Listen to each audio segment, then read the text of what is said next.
What's up, everybody? My name is Anthony Irvin. You beat yourself? Yeah, CB myself. Yeah. Okay. I'm Jim Green. Don't even need a hit of traffic light. Okay, good. Welcome to One Set.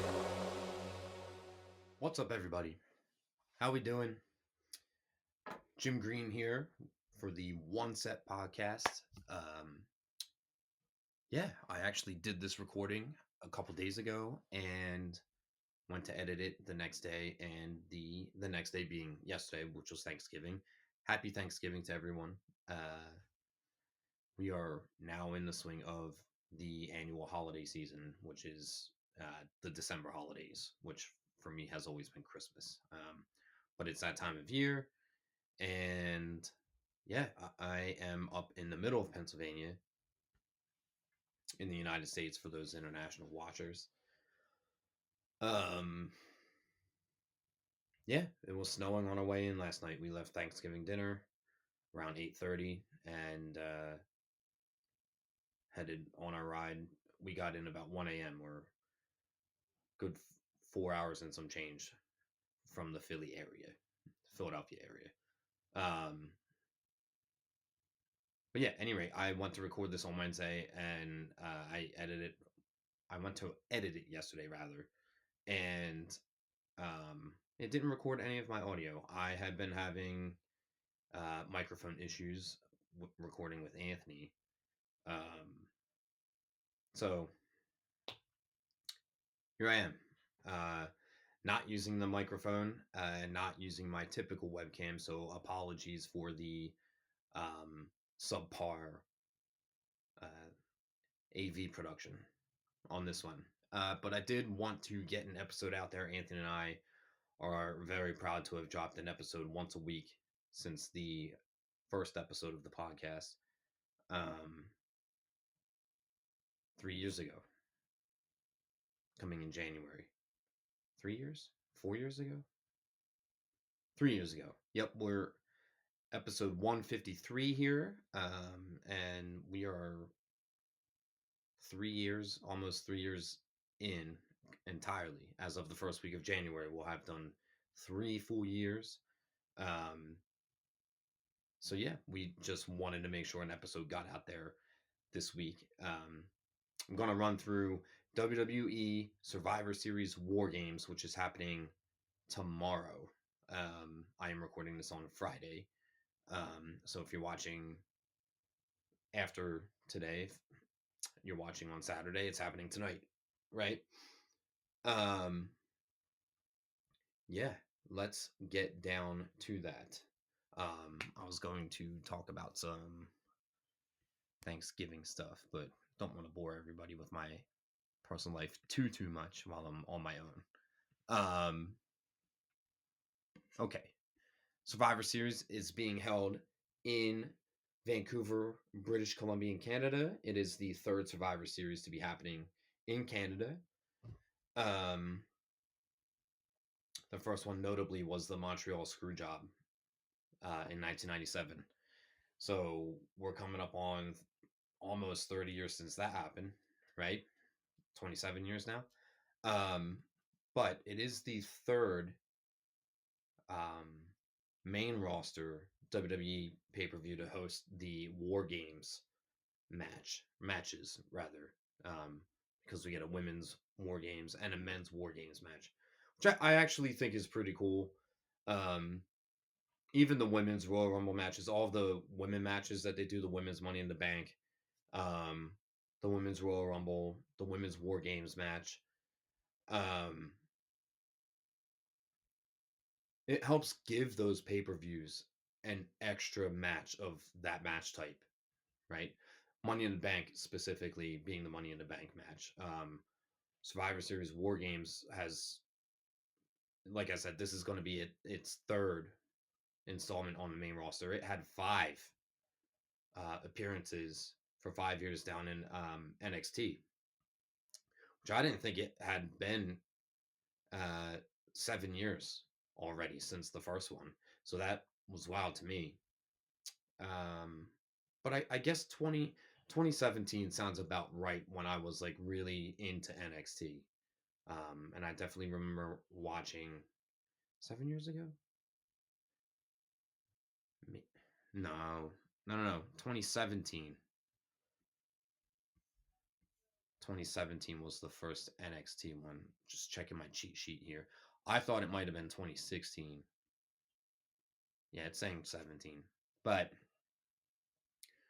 yeah, WrestleMania 31 in 2015, Kevin Owens was in the ladder match. So he was just coming up to the main roster. Um, and I had started watching right after Kevin Owens was champion because Kevin Owens um, had a feud with John Cena on the main roster that was really cool to see. But any rate, back to Survivor Series War Games. I think this is going to be a pretty good show overall. There are 3 title defenses, and I'm going to kind of talk about because while I was recording on Wednesday, I had actually I was like figuring out my predictions just in the moment. So I'll be able to recap everything that I was doing on Wednesday a lot quicker without extra rambling. So let's do that. Um, First match I'm following on Wikipedia, by the way, as of 4:30 p.m. on Friday. So SmackDown is tonight. There might be a couple matches added before the event tomorrow. So yeah, I'm going to cover the 5 right now that are listed before SmackDown the night before the event. So, at any rate, number 5, we're looking at LA Knight as the United States champion defending against Shinsuke Nakamura, who just made his return. I was talking about LA Knight going to like his path to WrestleMania, right? Does he lose the U.S. title now and get out of that picture? I actually like him right there. He just won the title back at Survivor Series, SummerSlam, the other SS event that WWE does. Have you ever wanted to start your podcast but didn't know where to start? The One Set Bros are here to talk to you about Zencaster. Zencaster is the ultimate based podcasting solution and now the all-in-one podcasting platform, making podcasting easy. They've sure made it easy for us to be able to record our podcast and our episodes every week for you guys. Once you've set up your account, you're simply one click away from recording a high-quality podcast with studio quality sound and up to 4K video with your guests.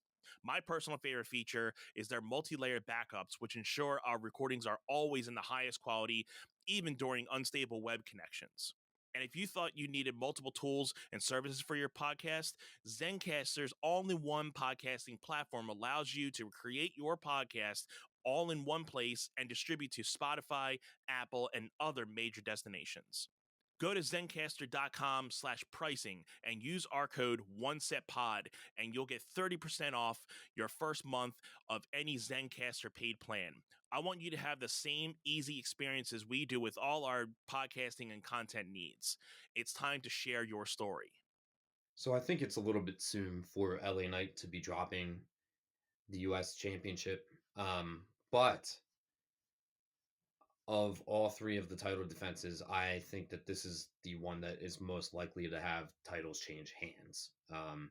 You give Shinsuke a little U.S. title run, try to build him up a little bit. He's just been stop and go for me since WrestleMania 34 when he should have beat AJ Styles for the WWE Championship. So I'd like to see him hit a spike and Triple H be able to make really something good out of him and elevate him to main event potential. I just think that his gimmicks, like the whatever that they're trying, whatever personality that they're trying to do with him, it's not clicking with the fans. Like I think he's good in the ring, but I guess his storytelling isn't as compelling. I'm not sure um, if he's able to make it to the top in WWE, but I think that this would be a good opportunity. I think LA Knight could lose it and then maybe get it back. I don't know what they're because I know he had the feud with Logan Paul. I don't think Logan Paul goes back to LA Knight when he comes back. I thought they were great together. They both have personalities that make for a great promo feud. Um,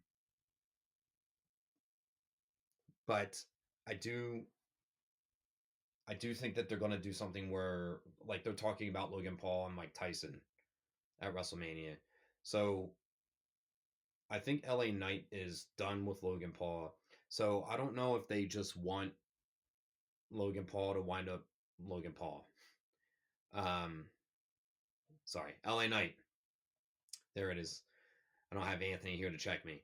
LA Knight, I think he could win the words. He could win the US title at WrestleMania and it'd be like a big mania moment for him. Um, in that case, Shinsuke just gets the belt off of him here and then holds it for 2 to 3 months and then drops it back tonight. But I don't particularly love that. I don't think it benefits either one of them too much. Maybe Shinsuke having the belt coming back kind of would help him connect with the fans. We'll see. Um, so yeah, official prediction. I'm gonna go with Shinsuke winning the belt. I know that I think on Wednesday when I was going through this, I said all of the champions were going to retain, but if one was going to change, I think Shinsuke Nakamura would take it. And so I'm actually going to pivot from my Wednesday answer and say my prediction is Shinsuke getting the title here. Let's move right along here. Intercontinental Champion Braun Breaker is defending against Sheamus and Ludwig Kaiser. Sheamus is chasing that Grand Slam champion. He's trying to elevate to that by winning the Intercontinental title here. And they're talking about it. Like the commentators are openly talking about it. So I think that they're building that story for Sheamus to win the title at WrestleMania. Since they're talking about it now, um, I can definitely see us getting a multi-man IC title match at WrestleMania, especially once you get Jey Uso out from the Bloodline storyline again, because he was just the Intercontinental title. When he gets out of the Bloodline stuff, does he go back to Braun Breaker? I know right now he's being um, written in as like a tweener, which is you're neither face nor heel. He's still doing heel-like tactics, but he's bantering to the crowd. So I don't know. We'll see with him in the future. I think he's gonna be at least world heavyweight champion in the next 2 to 3 years. WWE champion is like your face of the company guy, which is why Roman was it for so long, and then Cody was it. The world heavyweight championship having just been introduced a little over a year ago, Seth Rollins holding it. Drew McIntyre winning at WrestleMania and then Damian Priest cashing in, and now Gunther having won it.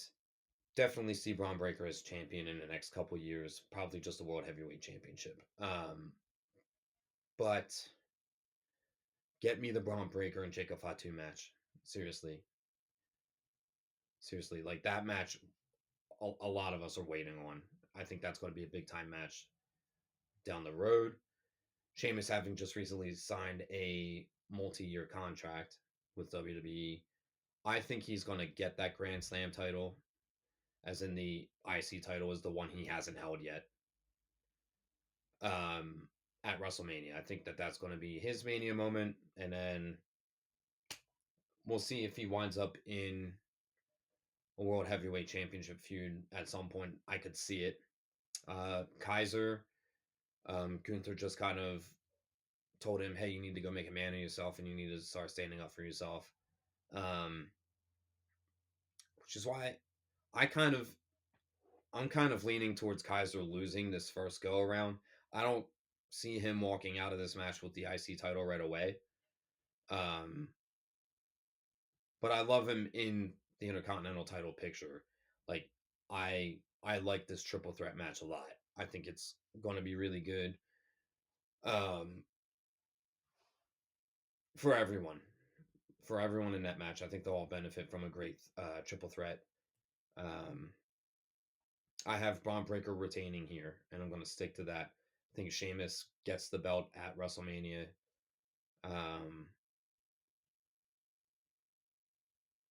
I don't know how I feel about him sealing the deal with a multi-man ladder match, though. I always felt like that at WrestleMania was more so to crown like an up-and-coming guy that's entering the upper mid-card title scene. So totally can be done because it's not usually reserved for someone of his experience. He's not one of the spring chickens here. So curious, because I'm now contradicting myself. I don't see them doing it because they don't normally do it, but I can see them doing it because they don't normally do it, right? Anyway, I think Braun's going to retain on this one. Will be interesting to see if Jey Uso gets back into the feud with Braun Breaker upon the Bloodline stuff wrapping up this go around, or if they just keep that whole situation. I don't see Sami Zayn. I'm getting all kinds of far away from the card itself. That's kind of more so talking about once we get. Let's talk about those guys when we get to the men's War Games match. Gunther, World Heavyweight Champion, defending against Damian Priest. I don't see Priest winning here. I get why he's cashing in on his rematch since he lost it at SummerSlam. He was busy with Rhea after, the Liv and Dom stuff started. Excuse me.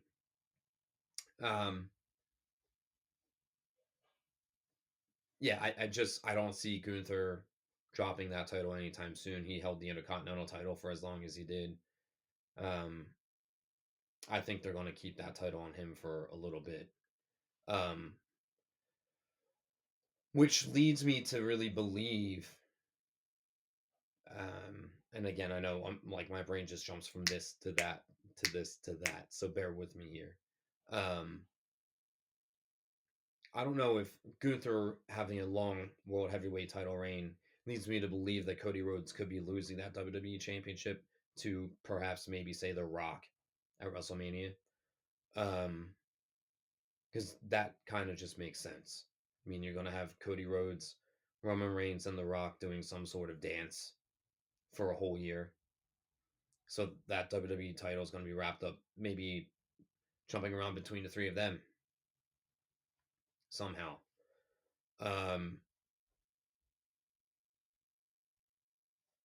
So I really don't see Gunther losing it anytime soon.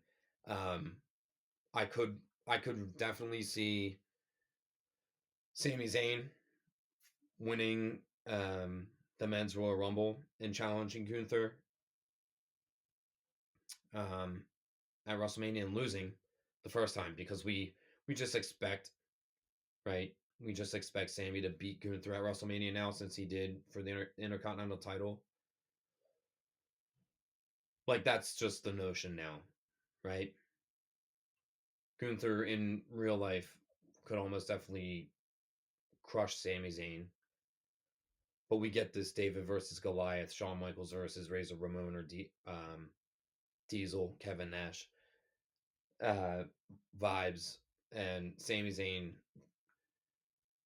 just clawing and scratching his way on the chase to get that big title.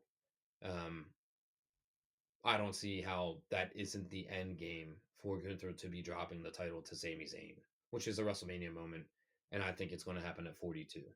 You heard it here first. So yeah, I have Gunther retaining for the next year and a half, essentially.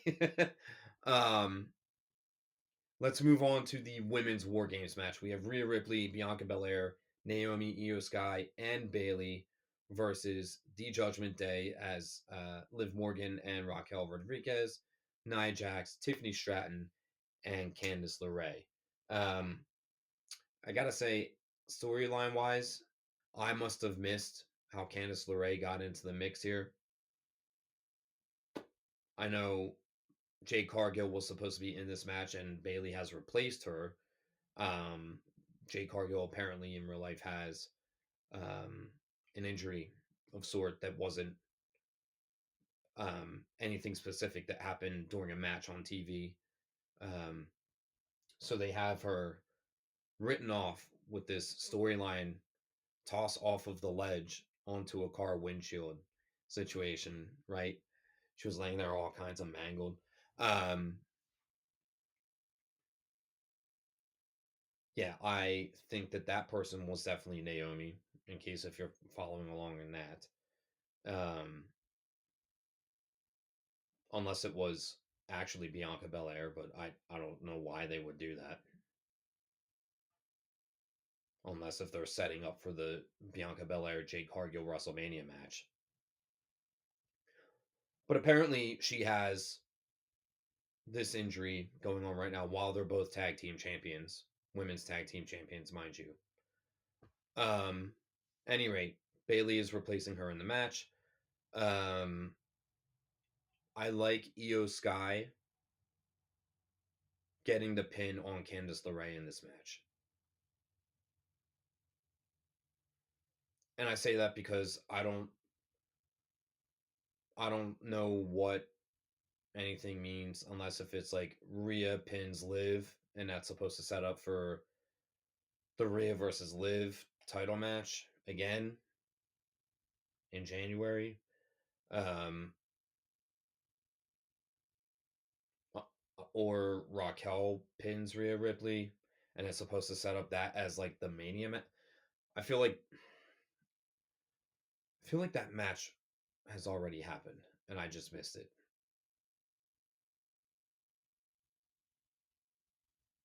Or that match was supposed to happen and then Rhea got injured. Or maybe that is where Rhea got injured. I honestly don't remember because there were a couple weeks of WWE TV about a month ago that I missed. But yeah, I do think that Io Sky getting the pin here on Candice is the move, namely because Io Sky, after this event, will have been in more War Games matches than anybody in WWE history.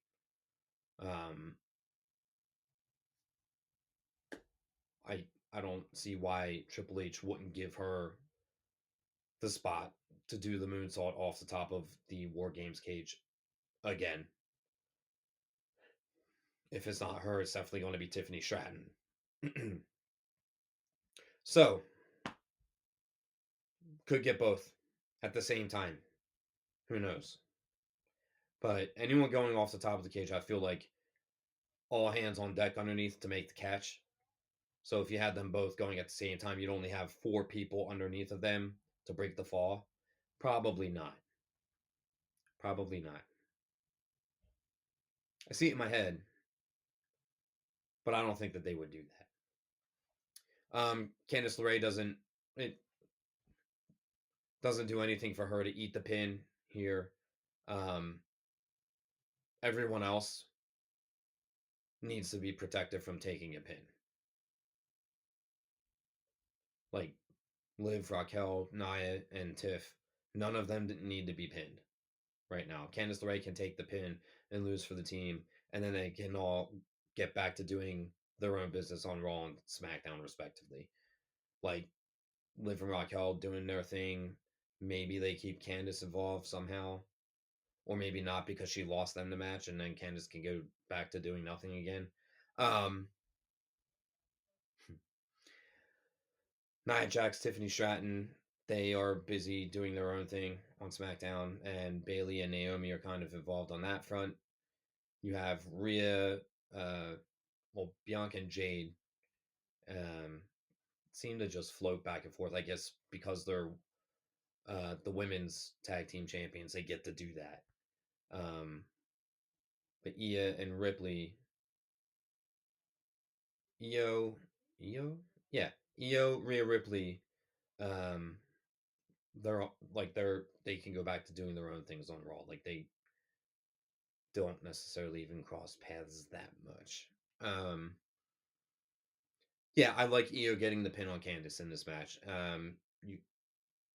I didn't care about this match as it first came together, and it's probably because I didn't pay attention to TV before the match had been formed. Um, but then I started kind of really looking into um, how each of those stars kind of got to where they are, and I'm like, okay, this actually does make pretty good sense. Um, and they're utilizing their best people to get the women's War Games match. It obviously doesn't have the depth that the men's match have. Let's talk about that. Big stuff here. You get the return of Paul Heyman to introduce CM Punk as the fifth member for the OG Bloodline, facing the new Bloodline and Bronson Reed. I saw somewhere, and again, rumors are rumors. Believe what you want to believe. Paul Heyman said that was supposed to set up for the next year and a half of storyline, and I can see it.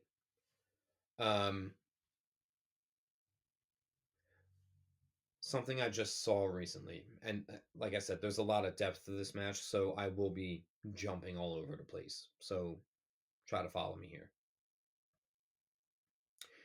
They are doing this Survivor Series War Games event in Vancouver.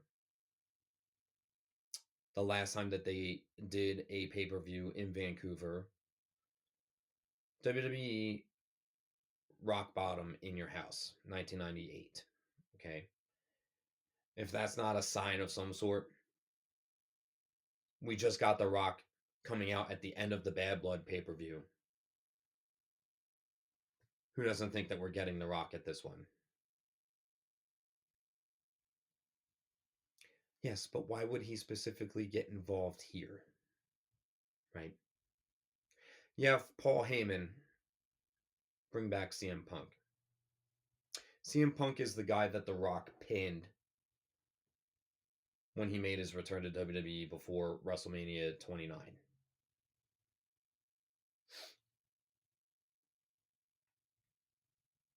So you had Punk getting written off of his 434-day title reign, right?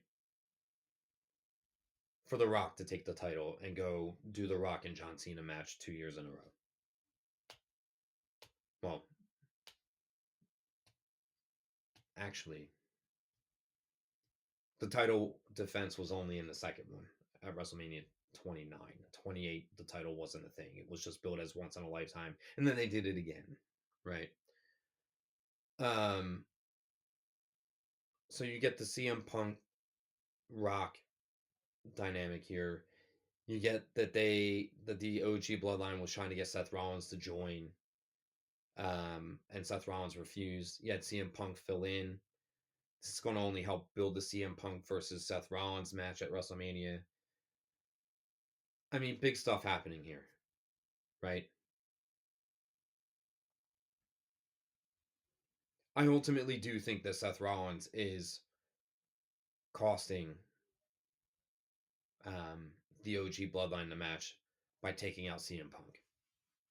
I think that I think Rollins is coming into the match to go after Bronson Reed, and it's going to wind up ending with him and CM Punk throwing hands at each other, and people are going to freaking lose it. Okay? You get Seth Rollins and CM Punk throwing hands. Seth Rollins causes the OG Bloodline the match. And then you get The Rock to come back and ask Roman what he's doing.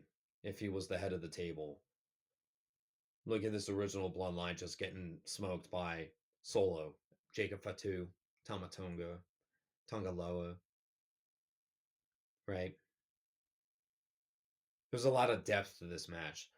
I am a little bit interested to see how much they do with Sami Zayn in this match, or if he just does this and then is out of the bloodline and back to doing his own thing again.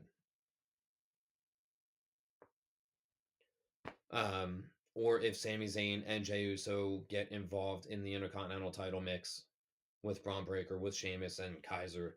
But I think Sami Zayn getting the World Heavyweight Championship match against Gunther recently, I think that was at Bad Blood, where Sami was challenging him and Gunther was just saying no over and over again, and he winds up getting the match. I think that was just like laying the groundwork for Sami eventually winning it from Gunther. Like that was just step one.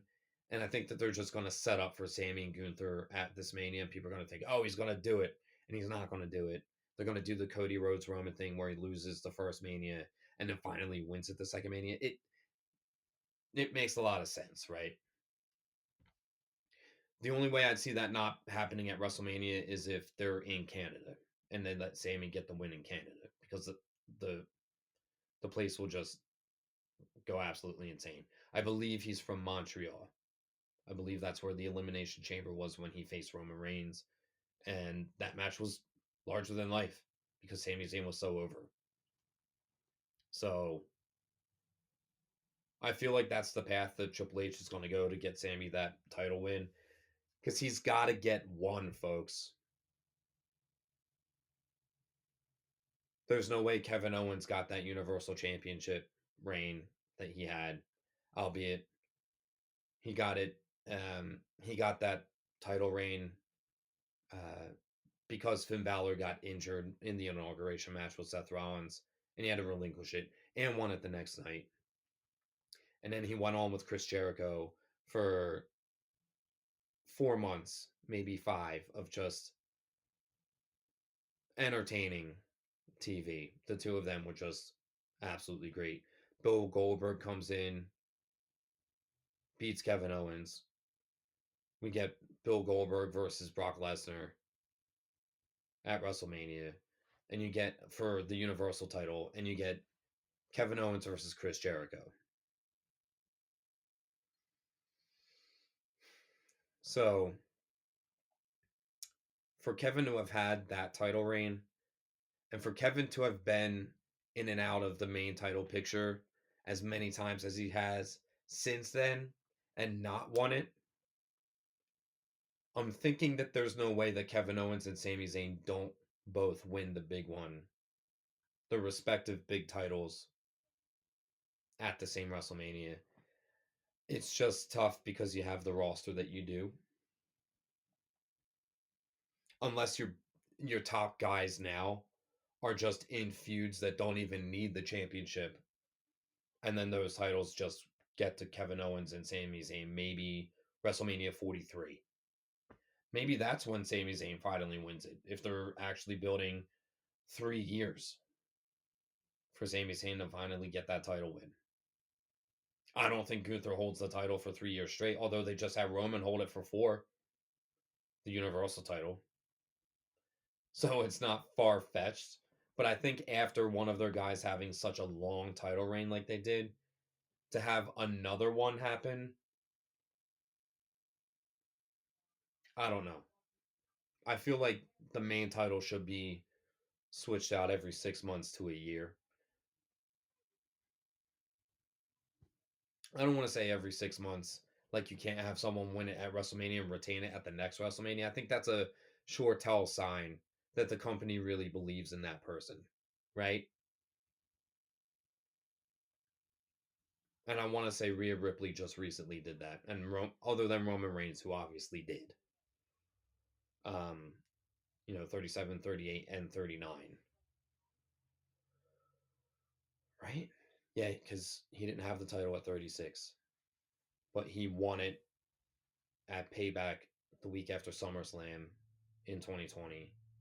And then defended at 37, 38, 39, and then lost it at 40. Just crazy to think. Now Roman Reigns is in these spots where he hasn't even mentioned the title yet. Or chasing Cody for it. Maybe he has and I just missed it, but that's not his priority as of right now, you know. So him being the tribal chief and Solo being there, it's a good way to deviate away from The Rock and elevate those younger Anoa family members, Fatus. Yeah.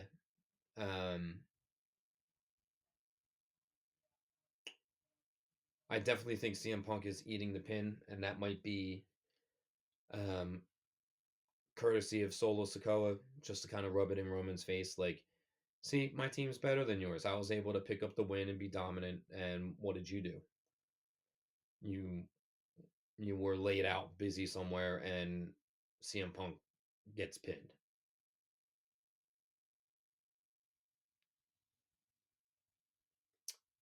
Unless you just have Seth Rollins taking out CM Punk, and then it really is 5-on-4, and it's just the number games they get pummeled because CM Punk is just out of the equation. At which point, again, Solo pinning Roman Reigns. I guess that's probably the overall big move. It just continues the feud to get us to Roman versus Solo 1-on-1 at WrestleMania. Like that's got to be the move that they're going for here, right? Big stuff happening here. And I gotta say, I was posting on Wednesday the episode that I recorded that isn't actually an episode. It's just me talking and you can't hear me.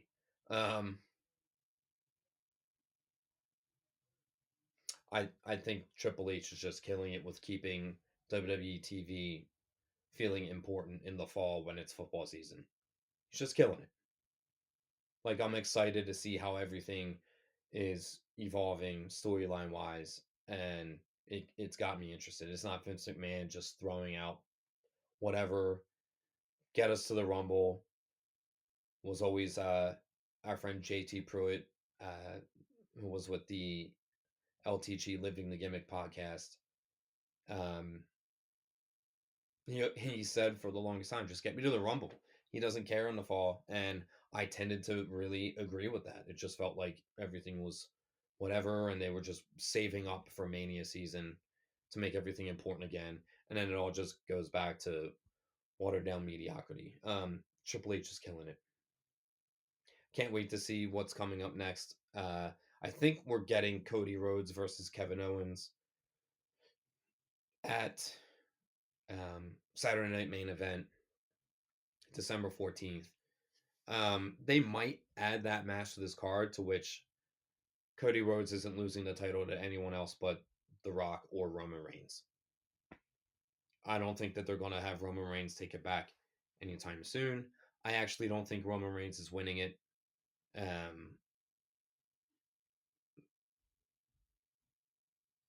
I think that the next time Roman Reigns wins the title, he's winning it off The Rock at WrestleMania 42. Makes the most sense. It'll just be interesting to see The Rock as champion in 2025. And if we get him versus John Cena again one more time, it's going to be crazy. It's going to be crazy, but I totally see it being a thing. It's a huge money match. Why wouldn't you do it? It's going to be the last time they're both available. Just do it. Right? So yeah, one more time to just wrap up my recap of this card. LA Knight is going to be dropping the U.S. title to Shinsuke Nakamura, my official prediction. Braun Breaker is going to be retaining the Intercontinental title versus Sheamus and Ludwig Kaiser. I do have the face women's team, Rhea Ripley, Bianca Belair, Naomi, Io Sky, and Bayley defeating Liv Morgan, Raquel Rodriguez, Nia Jax, Tiffany Stratton, and Candice LeRae. I definitely think Candice LeRae is eating the pin here. Unless if they want to do a storyline finish, then you get Rhea Ripley pinning Liv Morgan to set up that title match, right? Gunther is going to be retaining the World Heavyweight Championship from Damian Priest. and the Bloodline 2.0, the new Bloodline, Solo Sikoa, Jacob Fatu, Tamatanga, Tonga Loa, and Bronson Reed getting the win over Roman Reigns, the Usos, Sami Zayn, and CM Punk. And with that said, I once again hope everyone had a great Thanksgiving, is looking forward to a happy holiday season. Merry Christmas to those that celebrate that. I am actually excited for this holiday season. Yeah. Uh, until next time, everybody, make sure you're following us on uh, our social media platforms, One Set Pod. You can find us on Instagram and Facebook. And if you have any questions for us, email us at the one set pod at gmail.com email. If you have anything, that any topics of discussion you would like Anthony and I to go through, send those in. And thank you all for tuning in. This has been another episode of One Set.